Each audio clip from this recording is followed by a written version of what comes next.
yanyandanitra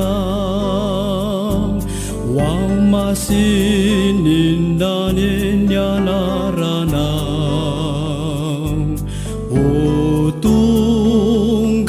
otunganini fanjakana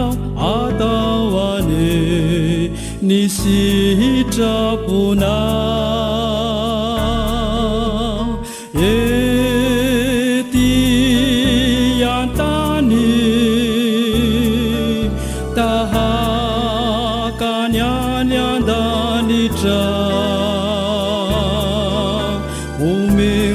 umewanayani usai hanina sahazwana arimahamela ni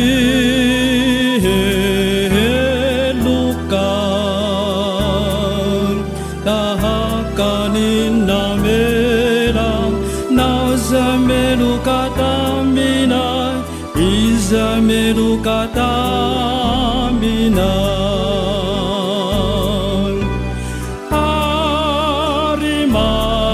Arimahamela niheluka tahakanin namena nauzamelu katamina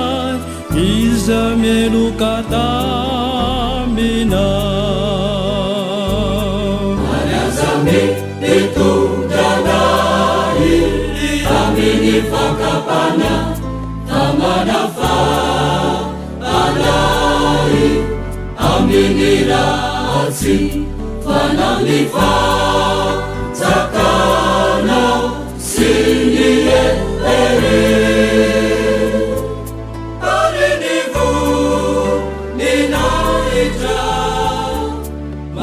Giza Anazami itu jadai Amini fakapana Tamanafa Anai Amini razi Fanalifa Zakana Siniye